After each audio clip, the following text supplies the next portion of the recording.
मैंने मोल concept discuss किया था और लास्ट लेक्चर में मोल कंसेप्ट का हमने 10 क्वेश्चन ही डिस्कस किए थे क्योंकि वीडियो का लेंथ बहुत ज्यादा हो गया था इस वजह से। तो बाकी जो 5 प्रॉब्लम और रह गया है मोल कंसेप्ट का वो मैं आज इस वीडियो में डिस्कस करने जा रहा हूं। बच्चों वीडियो देखने के बाद आपको करना यह है कि जो भी आपके पास मॉड्यूल बुकलेट या जो आपका क्लास नोट्स है उससे मोल कंसेप्ट के थ्योरी अच्छे से रिवीजन करने एंड कुछ प्रॉब्लम आप खुद भी सॉल्व कर लीजिए जैसे प्रीवियस ईयर का प्रॉब्लम, ठीक है, या जो भी मॉड्यूल है उसके प्रॉब्लम वगैरह कुछ भी आप सॉल्व कर लो, ठीक है। और कोरोना के वजह से जो टेंशन दिमाग में चल रहा है उसको हटाओ यार, ठीक है। और 10th में जितना एनर्जी था ना 10th पास करने के बाद उस एनर्जी को आप वापस से गेन करो। ये आया है निकल जाएगा धीरे धीरे, है ना, बशर्ते आप टेंशन ना ले, बाकी सब ठीक हो जाएगा। चलिए अब मैं आज के प्रॉब्लम डिस्कस करने जा रहा हूं। The percentage by mole of NO2 in a mixture of NO2 and NO gas having average molar mass 34 is, तो ये एवरेज मोलर मास से रिलेटेड प्रॉब्लम हो गया, ठीक है। तो पहले यहां पे दिया हुआ है average molar mass is equal to कितना दिया बच्चों 34, ठीक है। ये वैल्यू दिया आपको एवरेज मोलर मास। अब किस किस का एवरेज मोलर मास है ये, तो NO2 और NO के मिक्सचर का, ठीक है। NO2 और NO का मिक्सचर है, इन दोनों का एवरेज मोलर मास और परसेंटेज कैलकुलेट करने बोल रहा है। तो मान लो इसका परसेंट x है और इसका परसेंट इसमें क्या है मिक्सचर में y, और अगर दोनों परसेंट को मिला दे x plus y is equal to क्या आ जाएगा 100%। तो ये वैल्यू भी हमने अपने मर्जी से एज्यूम कर लिया x और y, आप कुछ और भी एज्यूम कर सकते हैं a b c कुछ भी, ठीक है। अब एवरेज मोलर मास का जो फॉर्मूला है उस कंसेप्ट को यहां पे हम लगाएंगे कि average molar mass is equal to percentage into molecular mass का summation divide by total percent. तो देखिए NO2 का जो मोलर मास है पहले वो कैलकुलेट कर लें, इसकी जरूरत पड़ेगी। तो NO2 का मॉलिक्यूलर मास क्या हो जाएगा, नाइट्रोजन का 14 और ऑक्सीजन का 16 इंटू 2 32 और प्लस 14 कितना हो जाएगा आपका 32 प्लस 14 हो जाएगा आपका 46। तो इसका मोलर मास हो गया 46 और इसका हो जाएगा 14 प्लस 16 कितना 30, है ना।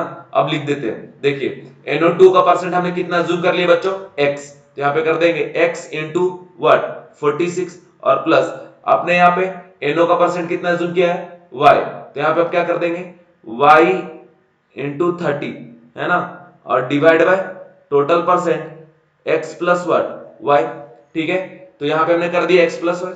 अब देखिए जो एवरेज मोलर मास है ना उसका वैल्यू दिया हुआ है 34, तो वैल्यू में यहाँ पे सब्स्टिट्यूट कर देंगे इक्वल टू, अब देखो यहाँ पे x और y के टर्म्स में जो वैल्यू है उसको या तो x में कन्वर्ट कर दो y को या फिर y को कन्वर्ट कर दो किसमें x में। तो यहाँ देखिए यहाँ पे हम इससे लिख सकते हैं कि y is equal to what 100 minus x, ठीक है।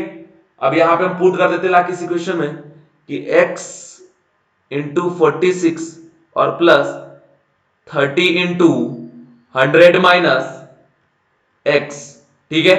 मतलब आपने y की वैल्यू सब्स्टिट्यूट कर दी है इन टर्म्स ऑफ x और x प्लस y का वैल्यू कितना बच्चों इक्वल टू 100, तो ये भी आ गया। अब इसको सॉल्व करेंगे यहाँ पे तो 34 इज इक्वल टू ये क्या हो जाएगा 46x, है ना, और ये 30 इंटू 100 तो ये हो गया 3000, ठीक है।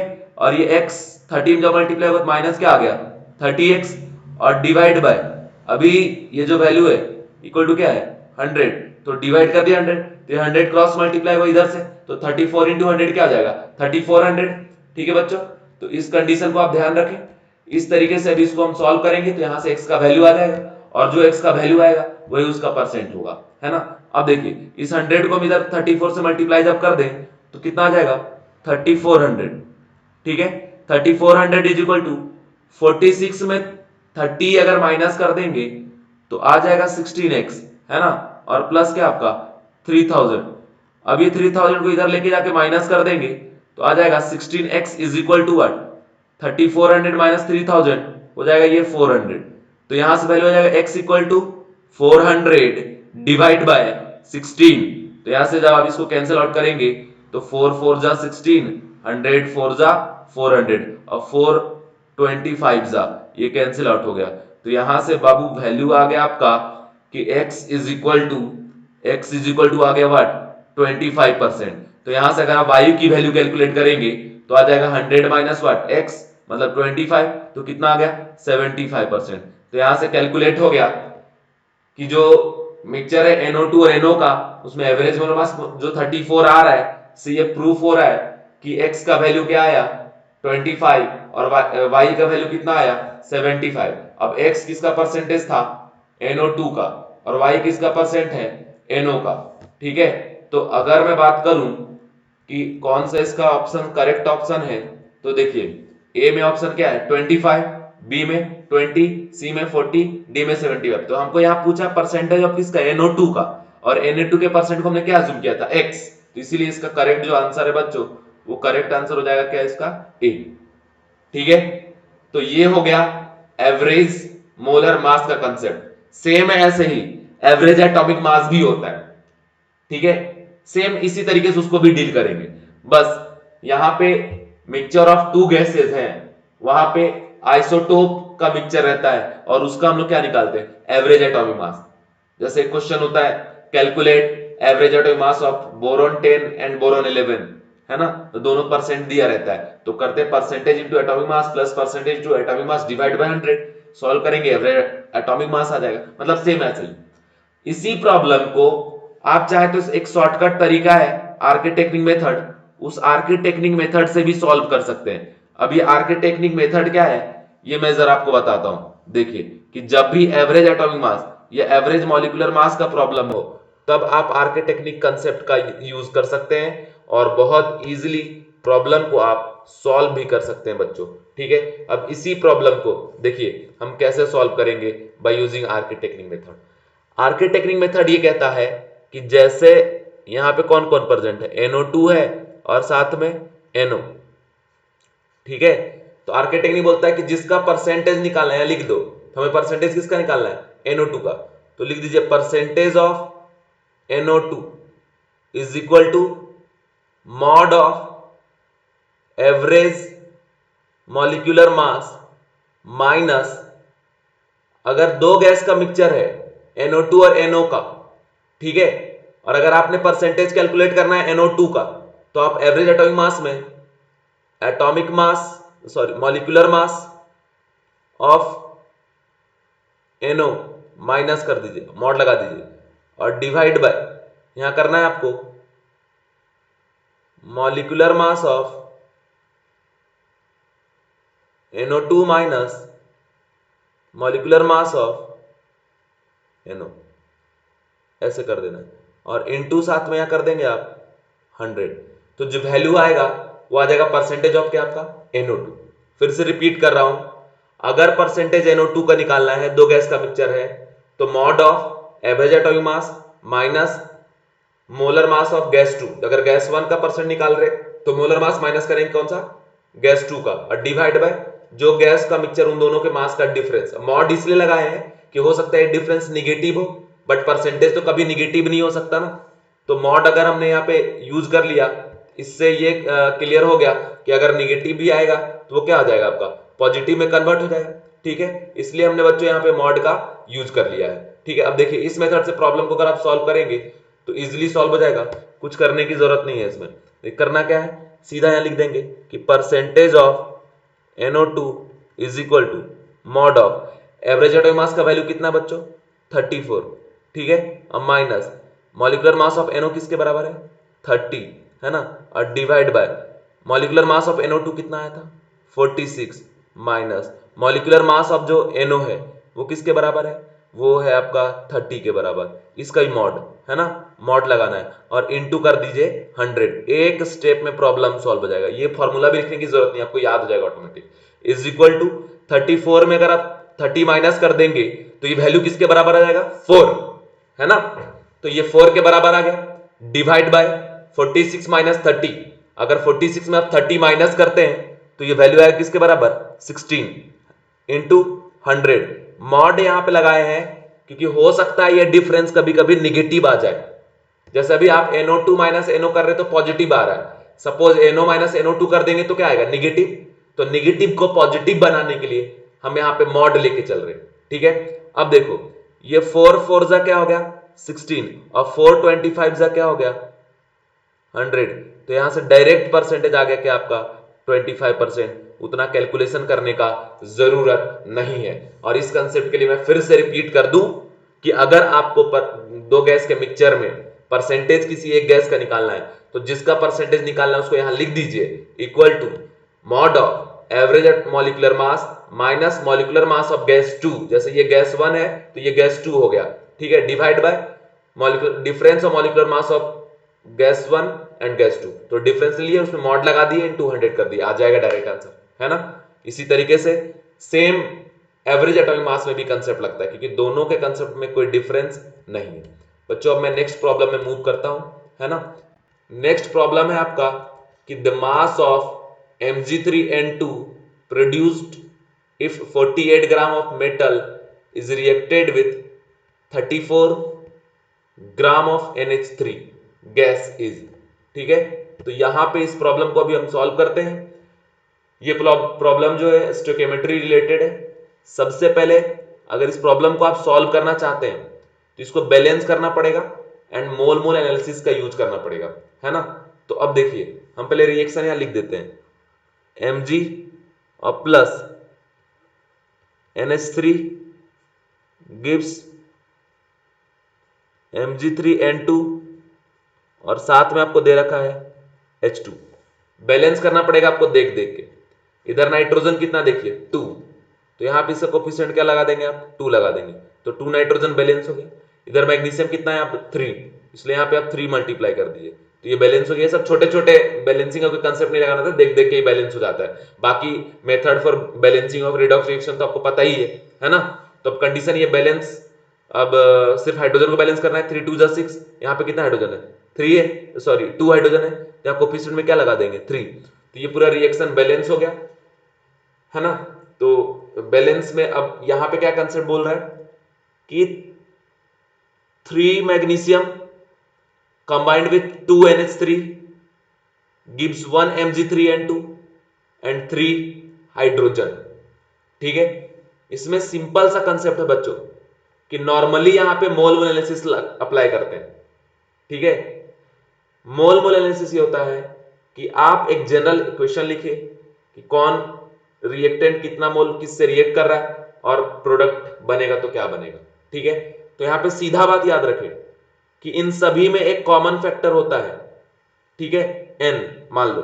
तो कंडीशन ये है कि इसका 3 मैग्नीशियम 2 NH3 से कंबाइन कर रहा है मान लो, है ना। तो 3 2 से फिर से 3 लेंगे तो फिर 2 फिर 3 फिर 2, मतलब जितने बार आप मैग्नीशियम लेंगे 3 3 उतने बार बार बार 2 NH3 आपको लेना पड़ेगा। मतलब 3 मैग्नीशियम के साथ 2 NH3 हर बार कंबाइन करेगा और हर बार 3 मैग्नीशियम और 2 NH3 के रिएक्शन पे 1 मैग्नीशियम नाइट्राइड और 3 हाइड्रोजन गैस जनरेट हो रहा है, ठीक है। तो अगर 3 3 3 आपने n टाइम्स लिए तो ये 2 2 2 2 कितने बार लेना पड़ेगा n टाइम्स। तो नेट वैल्यू अगर ऐड करेंगे तो वैल्यू कितना हो जाएगा इन जनरल 3n और ये वैल्यू कितना हो जाएगा 2n। और जब ये 2 2 2 2 n टाइम्स बना तो 2n हो गया, तो ये 1 1 n टाइम्स बनेगा तो क्या होगा n और ये क्या हो जाएगा 3n। तो यहां से क्लियर ये हो गया कि 3n mole of magnesium react with 2n mole of NH3 gives n mole of Mg3N2 and 3n mole of hydrogen, ठीक है। अब यहां पे आपको दिया हुआ है कि the mass of Mg3N2 produce if 48 gram of magnesium metal react with 34 gram of NH3। तो पहले तो आपको यहां पे मोल निकालना पड़ेगा। अब मोल अब निकालेंगे साइड में मैग्नीशियम का, तो क्या करना पड़ेगा गिवन वेट मोलर मास, तो गिवन वेट से कितना दिया हुआ है 48 और मोलर मास मैग्नीशियम का होता है 24, तो जब ये डिवाइड करेंगे वैल्यू कितना आ गया 2 मोल, ठीक है 2 मोल आ गया। अब यहां पे फिर मोल हम निकालेंगे इसका NH3 का, क्योंकि कोई भी रिएक्शन जो है ना वो किसके ऊपर डिपेंड करता है रिएक्टेंट के ऊपर। अगर ये दोनों का अपीयरेंस रहेगा तो रिएक्शन चलेगा, क्योंकि ये रिएक्शन क्या कह रहा है कि मैग्नीशियम कंबाइन कर रहा है किससे NH3 से। तो मतलब ये रिएक्शन तभी होगा जब आपके पास मैग्नीशियम भी हो और NH3 भी हो। सिर्फ मैग्नीशियम है तो रिएक्शन नहीं होगा, सिर्फ NH3 है फिर भी रिएक्शन नहीं होगा। रिएक्शन तभी होगा जब मैग्नीशियम के साथ अवेलेबल हो कौन, NH3। क्लियर, ये चीज आप ध्यान रखें, ठीक है। तो यहां पे लिमिटिंग रिएजेंट और एक्सेस रिएजेंट का कंसेप्ट भी आपको लगाना पड़ेगा, ठीक है। लिमिटिंग रिएजेंट क्या होता है, जो लिमिटेड अमाउंट में हो, है ना। एक्सेस रिएजेंट जो रिएक्शन एंड होने के बाद भी बचा रह जाए, उसको क्या बोलेंगे, एक्सेस रिएजेंट, है ना। तो यहां पे कंडीशन ये है कि NH3 का पहले मोल निकाल लीजिए। NH3 का भी मोल अगर आप निकालते हैं तो इसका गिवन वेट कितना दिया हुआ है, 34, और मोलर मास कितना है, 17। तो 17 2 जा 34, तो कितना मोल आ गया, 2 मोल आ गया किसका, NH3 का, ठीक है। अब यहां पे आपको सबसे पहले लिमिटिंग रिएजेंट फाइंड करना पड़ेगा कि कौन लिमिटिंग रिएजेंट है और कौन सा आपका एक्सेस रिएजेंट है, ठीक है। और जो भी रिएक्शन होता है वो लिमिटिंग रिएजेंट के ऊपर डिपेंड करता है, ठीक है।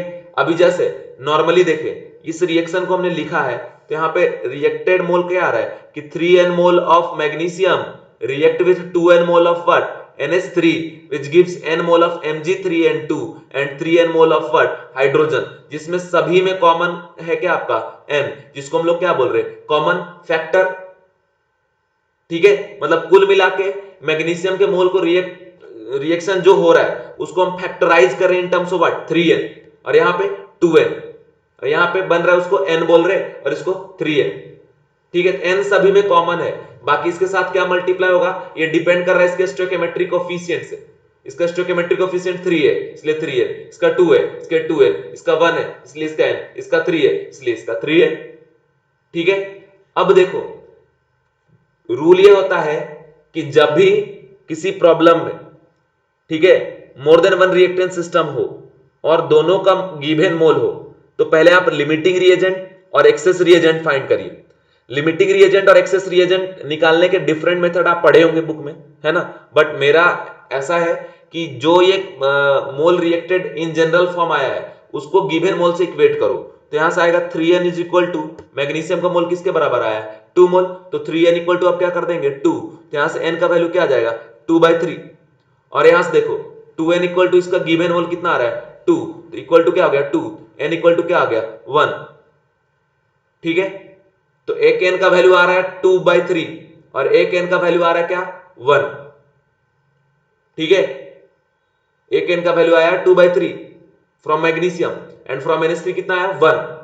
तो रूल ये है कि जो n मिनिमम होगा उसी को रिएक्शन के लिए कंसीडर करेंगे, और जिस रिएक्टेंट के गिवन मोल से मिनिमम वैल्यू ऑफ n मिल रहा है उसको बोलेंगे लिमिटिंग रिएजेंट, और बाकी दूसरे को फिर क्या बोलेंगे एक्सेस रिएजेंट। तो 2/3 और 1 में मिनिमम क्या हुआ 2/3, इसीलिए जो मैग्नीशियम है ये क्या हो गया आपका लिमिटिंग रिएजेंट और NH3 क्या हो गया एक्सेस रिएजेंट, ठीक है। अब n का कौन सा वैल्यू आप कंसीडर करके चलेंगे 2/3 जो मिनिमम है, इसको कंसीडर करने की जरूरत नहीं है। क्लियर, समझ गए। तो अब देखिए अगर n का वैल्यू आप 2/3 ले लेंगे तो देखिए ये इसका कितना मोल रिएक्ट कर रहा है 3n, और जिसमें n का वैल्यू कितना कंसीडर हम करने वाले 2/3, तो 3 इंटू 2/3, तो 3 3 कैंसिल आउट हो गया, तो नेट कितना मोल इसका रिएक्ट किया 2, और गिवन मोल भी कितना है 2, तो 2 - 2 रिएक्ट कर जाएगा तो बचेगा क्या इसका 0 मोल, ठीक है। अब बात अगर करें हम NH3 का, बात करें अगर हम NH3 का, तो इसमें कितना रिएक्ट कर रहा है 2n, जिसमें n का वैल्यू क्या लेना है 2/3, तो 2 इंटू 2/3 कितना हो गया 4/3, मतलब 4/3 मोल रिएक्ट कर रहा है। तो बच गया कितना, तो जितना लिए थे उसमें से जितना रिएक्ट कर गया माइनस कर देंगे तो मोल रिमेनिंग आ जाएगा। तो मोल रिमेनिंग ऑफ NH3, वैसे तो आपको कैलकुलेट करने नहीं बोला है बट मैं आपको मेथड बता दे रहा हूं कैसे निकालते हैं। Remaining mole of NH3 equal to क्या हो गया, अरे जैसे तुम्हारे पास 20 रुपया है उसमें 10 रुपया खर्च कर दिए तो बचा कितना 10 रुपीज, तो बस वैसे ही अगर 2 मोल आपके पास है NH3, उसमें से आपने खर्च कर दिया 4/3 मोल, तो बचा कितना 2 - 4/3, तो 6 माइनस क्या हो जाएगा 4, तो यह आ जाएगा आपका 2/3, है ना। 2/3 मोल इसका बचा हुआ। तो अब ये Mg3n2 कितना बन रहा है इक्वल टू n, n का वैल्यू क्या लेके चलना है आपको n का वैल्यू क्या लेके चलना है, देखो 2/3 लेके चलना है, ठीक है। तो यहां पुट कर देंगे इक्वल टू व्हाट, 2/3, और ये जो n आया है यही मोल है किसका, Mg3n2 का। तो Mg3n2 का क्या आ गया, ये मोल 2/3। बट आपको कैलकुलेट क्या करने बोला है, वो देखिए, कैलकुलेट करने आपको बोला है कि मास ऑफ Mg3n2, ठीक है। तो मास के लिए क्या करेंगे, given weight by molar mass equal to mole. Mole हमने कैलकुलेट किया है Mg3n2 के लिए, वो कितना है आपका 2/3, equal to given weight by molar mass. अब Mg3n2 का मोलर मास निकाल लो, एक मैग्नीशियम का वेट होता है 24, तो 24 इंटू 3 और प्लस एक नाइट्रोजन का कितना होता है 14, तो 14 टू जा 28। वैल्यू अगर नेट आप निकालते हैं तो हो जाएगा 60, 72 और प्लस 28, कितना हो गया ये 100, ठीक है। तो ये जो 100 आ रहा है वो मोलर मास है किसका, Mg3n2 का। तब यहां से पुट कर दीजिए आप कि given weight by 100 is equal to 2/3, है ना। अब 100 क्रॉस मल्टीप्लाई कर दीजिए तो वेट इक्वल टू क्या आ जाएगा 200/3। तो this is our final answer, मतलब क्या हो जाएगा इसका आंसर ए, ठीक है, समझ गए। तो ये कंडीशन के थ्रू इस प्रॉब्लम को सॉल्व करना था, ठीक है बच्चों। नेक्स्ट प्रॉब्लम में मैं मूव कर रहा हूं। नेक्स्ट प्रॉब्लम आपको मैं बता रहा हूं, देखिए ध्यान से। नेक्स्ट प्रॉब्लम कह रहा है कि 100 gram of impure calcium carbonate on heating gives 5.6 litre CO2 gas at STP. Find the percentage of calcium in the limestone sample, ठीक है। तो ये देखिए, सपोज आपको कंटेनर में बच्चों दे रखा है एक सैंपल, ठीक है, ये सैंपल है, इसमें भरा हुआ है CaCO3, ठीक है। देखो दो टाइप से लिखता है, अगर ऐसा लिखा 100 ग्राम CaCO3 मतलब वो 100% प्योर है, ठीक है, और लिखा 100 gram sample of CaCO3। Sample word जब भी यूज करें तो समझ जाना कि उसमें कुछ ना कुछ इंप्योरिटी प्रेजेंट है, ठीक है, या इंप्योर डायरेक्ट यहां भी लिख के दे दिया आपको। तो अगर हम 100 ग्राम सैंपल ले रहे हैं, इसका वेट है क्या आपका 100 ग्राम, ठीक है। तो बोल रहा है 100 ग्राम impure CaCO3 on heating gives 5.6 liter CO2 gas at STP. Find the percentage of calcium in limestone sample. इस सैंपल में कितना परसेंट प्रेजेंट है कैल्शियम। आपको कैल्शियम कार्बोनेट में नहीं निकालने बोल रहा है, पूरे सैंपल में, मतलब इस 100 ग्राम में कितना परसेंट है कैल्शियम कार्बोनेट, मतलब कितना परसेंट है कैल्शियम। तो इसके लिए क्या करना पड़ेगा, percentage of calcium equal to exact weight of calcium present in sample divide by weight of what sample, और इनटू क्या करेंगे आप 100, और इस सैंपल में क्या है इंप्योर CaCO3 जिसका वेट इक्वल टू क्या है 100 ग्राम।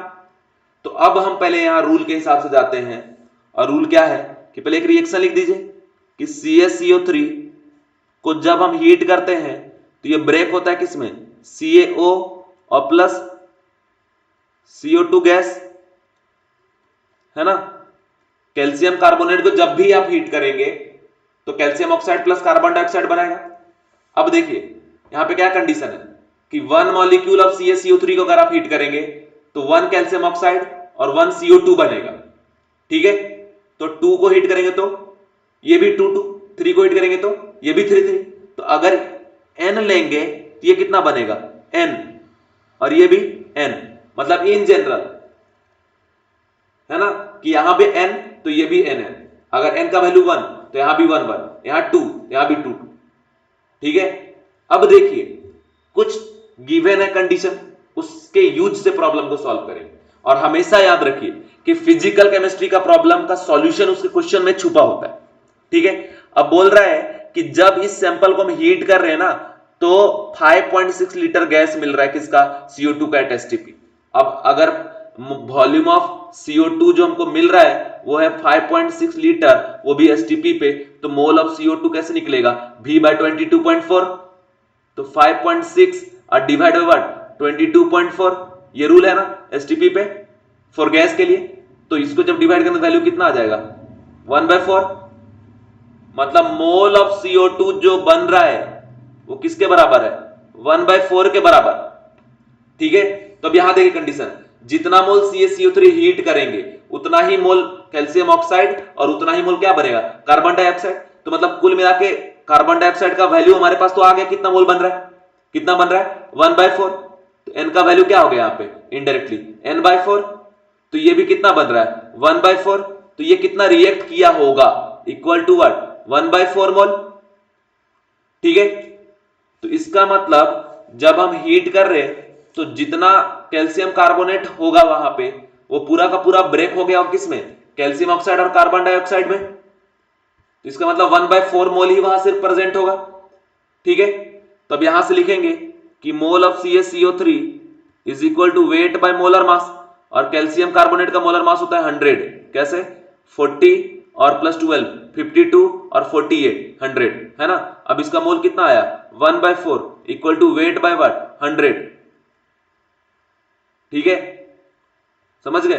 अब इसको क्रॉस मल्टीप्लाई अगर कर देंगे तो वेट इक्वल टू क्या आ जाएगा 100/4, तो ये कितना आ गया आपका 25 ग्राम। ठीक है, तो ये वेट जो आपने निकाला है किसका निकाला है कैल्शियम कार्बोनेट का। ठीक है, वेट जो आपने निकाला है वो कैल्शियम कार्बोनेट का। अब बोला find the percentage of calcium in limestone sample. ठीक है, तो एक कंडीशन आप देखिए कि अभी तो हमने कैल्शियम कार्बोनेट का कैलकुलेशन किया, तो अब हमें क्या फाइंड करना पड़ेगा कैल्शियम, और अब देखिए 1 molecule of calcium contain how many atom, 1 molecule of calcium carbonate contain 1 atom of what calcium। ठीक है, तो जितना मॉलिक्यूल होगा कैल्शियम कार्बोनेट का वहां से निकाल लेंगे क्या आपका नंबर ऑफ कैल्शियम एटम। ठीक है ना, तो कैसे लिखेंगे कि total calcium atom is equal to number of molecule into 1, क्योंकि एक मॉलिक्यूल पे एक ही है, और कैल्शियम कार्बोनेट का जो मोल आया हमारे पास कितना है 1/4, और इसको मॉलिक्यूल में कन्वर्ट करेंगे कितना आ जाएगा Na/4। ठीक है, because 1 mole contain how many particle Na, तो 1/4 mole contain how many particle Na/4, तो ये काम हमने कर दिया। अब देखें अगर हमने ये काम कर दिया है तो इसके बाद अब हम यहां से निकाल लेंगे total calcium atom is equal to n into 1, मतलब n क्या है नंबर ऑफ मॉलिक्यूल ऑफ क्या कैल्शियम कार्बोनेट, तो कैल्शियम कार्बोनेट के मॉलिक्यूल का वैल्यू क्या आ गया Na/4 इंटू 1, तो आ गया Na बाय क्या आपका 4, तो ये नंबर ऑफ निकल गया क्या आपका कैल्शियम एटम। अब अगर आपको किसी का नंबर दिया हो और मोल निकालना हो तो आप क्या करते हैं number divide by Avogadro number.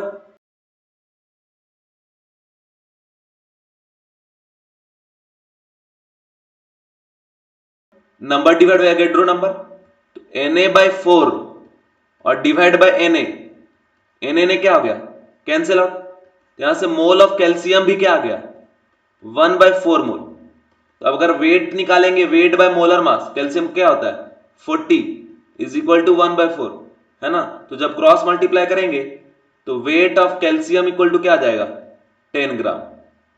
तो ऐसे हमने निकाल लिया weight of calcium is equal to 10 gram है ना। तो अब निकालते हैं percentage of calcium in sample है ना, तो सैंपल में निकालेंगे तो weight of calcium 10 gram divide by weight of calcium carbonate, जो पूरा इम्प्योर सैंपल है उसका बात कर रहा हूं, इसका दिया है कितना 100, और इनटू क्या करना पड़ेगा यहाँ पे 100 कैंसिल आउट हो गया बच्चों, और ये एग्जैक्ट वैल्यू आ गया क्या आपका 10%। ठीक है, तो अब इसका आंसर अगर आप चेक करेंगे तो सीधा सीधा आपको ऑप्शन देखना पड़ेगा है ना, और देखिए क्या ऑप्शन में दिया हुआ है। फर्स्ट ऑप्शन है 10, 21 और 30, तो इसका आंसर क्या आ जाएगा बच्चों? इसका आंसर हो जाएगा आपका ए 10%। ठीक है, फिर से बताता हूं इस प्रॉब्लम का थीम क्या है। 100 ग्राम इम्प्योर कैल्शियम कार्बोनेट है, पहले उससे हमने जो गिवन डाटा है 5.6 लीटर ऑफ CO2 जो बन रहा है, तो CO2 का सोर्स कौन है? Calcium carbonate. तो CO2 के गिवन वॉल्यूम से पहले उसका मोल निकाल लिए, और उसके मोल से हमने मोल ऑफ कैल्शियम कार्बोनेट निकाल लिए, और मोल ऑफ कैल्शियम कार्बोनेट से मोल ऑफ कैल्शियम निकाल लिए, और फिर कैल्शियम के मोल से वेट ऑफ कैल्शियम निकाल लिए, और कैल्शियम के वेट से फिर वो परसेंटेज का फॉर्मूला। अगर बोलता find out percentage of calcium in calcium carbonate, तो weight of calcium divided weight of calcium carbonate into 100 करना पड़ता, बट यहां बोल रहा है कि पूरे सैंपल में क्या उसका परसेंटेज है, तो weight of calcium divided weight of sample into 100, तो आ गया। ठीक है, इसको थोड़ा सा शॉर्ट और हम कर सकते थे, एक तरीका और है इसको सॉल्व करने का। क्या तरीका है कि इतना लंबा नहीं जाएगा, डायरेक्ट इसको सॉल्व कर सकते थे। क्या तरीका है डायरेक्ट सॉल्व करने का? डायरेक्ट तरीका तो यह है सॉल्व करने का कि जैसे रिएक्शन में स्टोइकियोमेट्री अप्लाई करके पहले मोल हम फाइंड कर लेते किसका? कैल्शियम कार्बोनेट का, जिसका वैल्यू आया था mole of calcium carbonate is equal to कितना? 1/4। ये हमने निकाल लिया था। ठीक है, तो यहीं से डायरेक्ट कर लेंगे कि देखिए CaCO3 का अगर हम बात करें तो 1 मॉलिक्यूल कंटेन 1 कैल्शियम एटम, तो Na molecule contain Na calcium atom, तो Na मॉलिक्यूल मतलब क्या? 1 मोल, Na एटम का मतलब क्या? 1 मोल एटम, तो मतलब 1 मोल कैल्शियम कार्बोनेट में 1 मोल क्या प्रेजेंट है? कैल्शियम। 1 मोल कैल्शियम कार्बोनेट में 1 मोल प्रेजेंट है कैल्शियम, तो 1/4 मोल में कितना होगा? 1/4 मोल कैल्शियम। तो यहां से एग्जैक्ट हमारे पास आ गया कि mole of calcium equal to क्या आपका? 1/4 डायरेक्ट। तो ये आपको आप कितना प्रैक्टिस पहले से कर रखे हो ये इस बात पे डिपेंड करता है ना। तो अब ये मोल निकल गया, अब कर देंगे weight by molar mass equal to क्या आपका? 1/4। ठीक है, तो वेट इक्वल टू क्या हो जाएगा? मोलर मास का 40 होता है, 40/4 अगर आप कर देंगे तो कितना आ जाएगा? यहां से 10। अब फिर परसेंटेज सीधा 10/100 इंटू 100 कैंसिल आउट हो गया, कितना वैल्यू आ गया? 10%। क्लियर? तो जो कंसेप्ट आपको लगाना है वो लगाइए। मैंने तो एक आपको थीम बता दिया। ठीक है, मैं आपको पहले ही बताया हूं कि ये सारे प्रॉब्लम ऐसा नहीं कि एकदम एग्जैक्ट नीट लेवल का है। ये प्रॉब्लम कराने मेथड हमारा मकसद ये है कि आपका जो कंसेप्ट है वो भी मैं क्लियर कर सकूं, मतलब कुल मिलाकर आपको रिवाइज कराऊं कंसेप्ट। ठीक है, नेक्स्ट क्वेश्चन ये देखिए, ये भी एक टाइप ऑफ प्रॉब्लम है, मिनिमम मोलर मास का कंसेप्ट। बोल रहा है insulin contain 3.4% sulphur by mass, what will be the minimum molecular weight of insulin. ठीक है, अब इंसुलिन का मॉलिक्यूलर फॉर्मूला तो हमें पता नहीं कि मास निकाल लें, बस एक बात दिया है, परसेंटेज ऑफ सल्फर। ठीक है, तो अब क्या इससे क्लियर हो रहा है कि इंसुलिन में सल्फर प्रेजेंट है।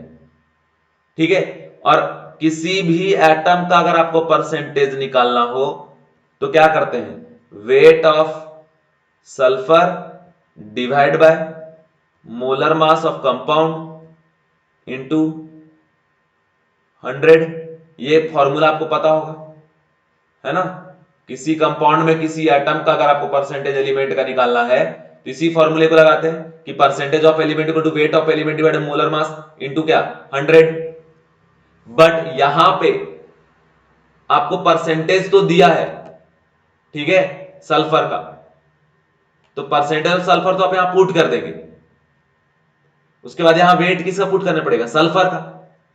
लेकिन हमें यह नहीं पता है कि इंसुलिन में एग्जैक्ट कितना सल्फर एटम है। ठीक है, तो यहां से एक कंसेप्ट है, एक थीम है जो फिक्स किया गया है, उसमें अजम्पशंस है। अजम्पशंस ये है कि जब भी आप मिनिमम मोलर मास के कंसेप्ट का रिलेटेड प्रॉब्लम सॉल्व करें तो जिस एलिमेंट का परसेंटेज दिया है ना, उस एलिमेंट के बारे में आप अज्यूम करिए, एज्यूम्पशंस है, एज्यूम नंबर वाइज एक ही एटम उस एलिमेंट का प्रेजेंट है जिसके बारे में आपको इंफॉर्मेशन दिया। ऐसा एज्यूम्पशंस है क्योंकि कुछ इंफॉर्मेशन तो दिया है नहीं वहां पे एग्जैक्ट कितना है, हम बस ऐसा अज्यूम करते हैं कि 1 ही है। एग्जैक्ट में अगर बात करें तो वहां 1 भी हो सकता है, 2 भी हो सकता है, 3 भी हो सकता है, 4 भी हो सकता है, बट हमें तो एग्जैक्ट पता नहीं कितना है। तो हम क्या करेंगे, हम हर बार मिनिमम मोलर मास में ऐसा अज्यूम करेंगे कि भैया नंबर वाइज वहां पे एक ही एटम है जिसका परसेंटेज दिया है। तो अब प्रॉब्लम सॉल्व हो गया कि percentage of sulphur equal to weight of sulphur. अब अगर एक सल्फर प्रेजेंट है ऐसा हमने अज्यूम कर लिया, तो 1 इंटू क्या करना पड़ेगा, 32, बिकॉज 1 सल्फर का वेट क्या होता है 32 ग्राम, और डिवाइड बाय क्या आपका मोलर मास। अब उसको मोलर मास हम नहीं कहेंगे, अब क्या कहेंगे, मिनिमम मोलर मास। अब बोलोगे सर कि मिनिमम मोलर मास क्यों कह रहे हो, इसलिए क्योंकि वहां पे 1 है कि नहीं हमें नहीं पता, बट हम अज्यूम कर रहे हैं। तो मिनिमम कोई एटम किसी मॉलिक्यूल में मिनिमम कितना हो सकता है, 1। तो एकदम मिनिमम नंबर वाइज एटम आपने अज्यूम कर लिया किसी कंपाउंड में, इसीलिए उसके रिस्पेक्ट में जो मास आएगा उस कंपाउंड का, वो उसका क्या होगा, मिनिमम मोलर मास, है ना, क्लियर। तो ये मिनिमम मोलर मास का ये कंसेप्ट है। अब ये देखिए इसका परसेंटेज आपको दिया हुआ, कितना दिया हुआ बच्चों, 3.4 इक्वल टू 32, और मिनिमम मोलर मास मान लो m इंटू क्या आपका 100। अब इसको मैथमेटिकली सॉल्व कर देंगे और कोई टेंशन है नहीं। तो मिनिमम मोलर मास, इससे रिलेटेड भी नीट जेई में बहुत बार क्वेश्चन आ चुका है। Minimum molar mass equal to what, 32 और डिवाइड बाय 3.4 और इंटू 100, ठीक है। ये डेसिमल यहां से हटाएंगे तो ऊपर 10 जाएगा, है ना, और ये 16 और ये 17, तो 16 और 10 मल्टीप्लाई हो जाएगा तो जाएगा 160 डिवाइड बाय 17 इंटू 100, ठीक है। अब 17 से अगर इसको कैंसिल आउट करेंगे तो 17,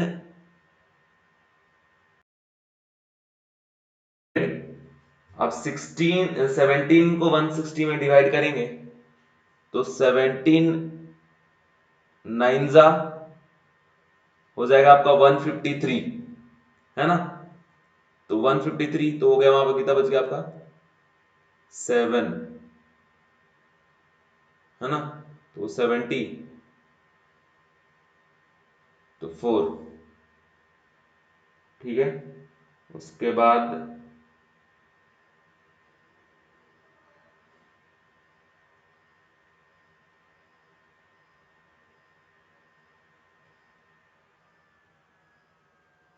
ये आ रहा, ठीक है। अब देखिए अगर आप फिर ये जो वैल्यू है 99.411 इंटू 100 आप करते हैं तो यहां से आ जाएगा 941 रफली इक्वल टू, है ना। तो इसका जो आंसर है बच्चों वो क्या आ जाएगा, सी, ठीक है। तो ये 14 नंबर का प्रॉब्लम भी मैंने आपको बता दिया कैसे आप सॉल्व करेंगे। लास्ट एक और प्रॉब्लम है, magnesium phosphate will contain 0.25 mole of oxygen atom, ठीक है। तो आप इसको दूसरे तरीके से सॉल्व करिए, जैसे किसी मॉलिक्यूल का मोल दिया है और आपको नंबर ऑफ एटम या मोल ऑफ एटम निकालने बोलता है, तो आप कैलकुलेट करते हैं ना, तो जैसे फॉरवर्ड जाते हैं वैसे बैकवर्ड भी तो आ सकते हैं, ठीक है। तो पहले एक कंडीशन आप लिख लीजिए कि MgPO3 जो है Mg3PO4 होल ट्वाइस, ये जो है इसमें देखिए 1 मॉलिक्यूल कंटेन 4 टू जा 8 ऑक्सीजन एटम, है ना।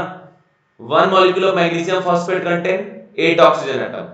मान लो ऐसा कहा नहीं है, लेकिन मान लो अगर निकालना होता टोटल ऑक्सीजन एटम तो इक्वल टू क्या होता, number of molecule into 8, because 1 molecule contain how many oxygen atom, 8, ठीक है। तो ये एक फॉर्मूला है कि total oxygen atom equal to number of molecule into 8। अब अगर नंबर ऑफ मॉलिक्यूल पता रहेगा तो 8 मल्टीप्लाई कर देंगे तो वहां से क्या आ जाएगा, total number of oxygen atom. अब मान लीजिए अगर हमको total number of oxygen atom पता है, इसमें 8 डिवाइड कर देंगे तो क्या निकल जाएगा, नंबर ऑफ क्या आपका मॉलिक्यूल। तो इसलिए आपको घबराना नहीं है, इस टाइप का प्रॉब्लम बहुत देता है एग्जाम में। कभी आपको टोटल नंबर ऑफ इलेक्ट्रॉन दे देगा, प्रोटॉन दे देगा और मोल निकालने बोले, कुछ भी दे सकता है ना। तो फॉरवर्ड तो हम लोग चले जाते हैं, लेकिन बैकवर्ड आने भी हमको आना चाहिए। कैसे? सीधा सा, जिसका इंफॉर्मेशन दिया हुआ है अगर उसको हम फाइंड करते तो कैसे करते, वो फॉर्मूला लिख दीजिए। तो अगर हमको total number of oxygen atom calculate करना होता तो हम यही लिखते हैं कि number of molecule into what 8, because atomicity with respect to oxygen क्या है 4 2 8। ठीक है, तो 0.25 मोल ऑफ ऑक्सीजन एटम है। ठीक है, mole of oxygen atom is equal to what 0.25। ठीक है, तो नंबर अगर निकाले ऑक्सीजन एटम का तो कितना हो जाएगा 0.25 into what Na, because 1 mole contain how many particle Na, तो 0.25 मोल 0.25 Na। तो अब देखिए ये हमको पता है ऑलरेडी पहले से कितना 0.25 Na इक्वल टू क्या लिख देंगे n इंटू 8।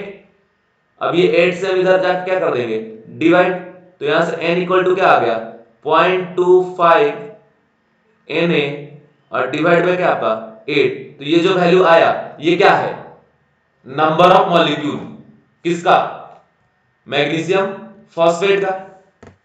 ठीक है, तो मैग्नीशियम फॉस्फेट का मॉलिक्यूल आ गया, तो इससे मोल निकाल लेंगे। जब कभी आपको किसी का भी नंबर दिया electron proton neutron atom ion molecule किसी का भी, उसके नंबर में अगर आप एवोगैड्रो नंबर से डिवाइड करेंगे तो क्या निकल जाता है नंबर ऑफ मोल। तो ये नंबर हमारे पास आ गया, तो इस नंबर में 0.25 में Na बाय जो 8 है इसमें हम क्या डिवाइड कर देंगे Na क्या हो गया कैंसिल आउट, तो यहां से हमारे पास मोल आ गया कितना 0.25 अपॉन 8। ठीक है, अब प्रॉब्लम में आप देखिए कि प्रॉब्लम में क्या दिया हुआ है ना, जो प्रॉब्लम में पूछ रहा है उसके हिसाब से हम कैलकुलेट कर लेंगे। ठीक है,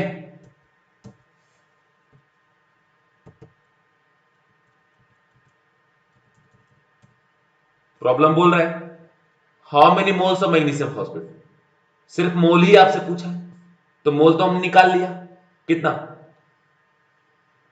पॉइंट, मोल हम निकाल लिया 0.25 अपॉन 8। ठीक है, अब इसको सॉल्व कर सकते हैं और अच्छे तरीके से, क्या लिख सकते हैं इसको 25 इंटू 10 का पावर -2 और डिवाइड बाई 8। अब 8 3 जा 24, फिर 1, फिर 2 और 5 और इंटू 10 का पावर क्या आपका -2 है ना। तो कुल मिला के आंसर हमारा आ गया 3.125 इंटू 10 का पावर -2, तो आंसर हो गया इसका 2। ठीक है, तो ये सारे डिफरेंट टाइप ऑफ प्रॉब्लम था मोल कंसेप्ट का जो बच्चों मैंने सॉल्व किया, मैंने आपको बताया है ना। और अब आपको क्या करना है कि पूरा चैप्टर एक बार अच्छे से रिवाइज कर लेना है। ठीक है, अब इसमें और कुछ कुछ इंपॉर्टेंट कंसेप्ट है, वो कंसेप्ट मैं जरा डिस्कस कर देता हूं, उन कंसेप्ट को भी आप जरा देख लीजिए। जैसे कंसेप्ट ये है कि मोल निकालने तो आपको आ ही गया, उसमें तो कोई दिक्कत नहीं है। ठीक है, मोल निकालना अगर किसी भी टाइप के सब्सटेंस का सॉलिड हो लिक्विड हो गैस हो, अगर गिवन वेट दिया है तो उसका फंडा क्या होता है कि n इज इक्वल टू हम लोग क्या करते हैं number of mole equal to क्या करते हैं गिवन वेट अपॉन क्या आपका मोलर मास। ये तो कंसेप्ट आप कहीं भी लगा सकते हो। एक फॉर्मूला है कि number divide by what Avogadro number, जिसका भी नंबर दिया है उसके नंबर में Na डिवाइड कर देंगे मोल निकल जाएगा, मोल में Na मल्टीप्लाई कर देंगे तो क्या निकल जाएगा नंबर। ठीक है, तीसरा मोल अगर निकालना है तो V बाय क्या आपका 22.4 at what STP standard temperature and pressure, but this formula only valid in case of what gas.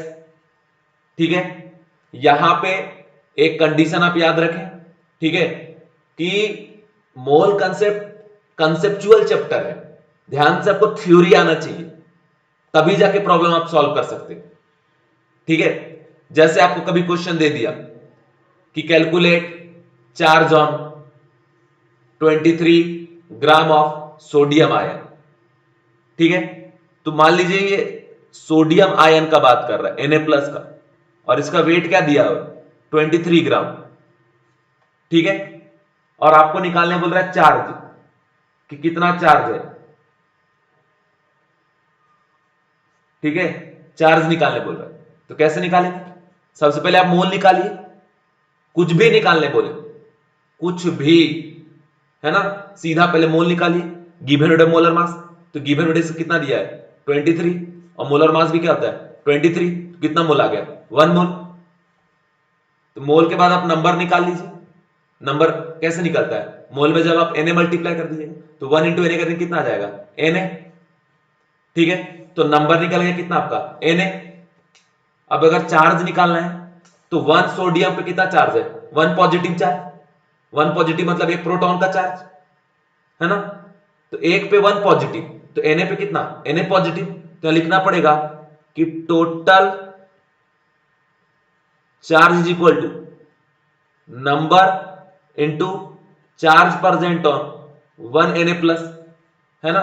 तो नंबर किसके बराबर आया Na, और एक पे कितना चार्ज है प्रोटॉन का चार्ज, मतलब वैल्यू Na इंटू 1.6 इंटू 10 का पावर माइनस 19 कूलम, है ना। +1 से काम नहीं चलेगा, +1 तो रिप्रेजेंटेशन है, जब ये मल्टीप्लाई होता है तो इसका वैल्यू कितना आता है 96500 कूलम, या इसी को हम लोग क्या बोलते हैं 1 फराडे, ठीक है।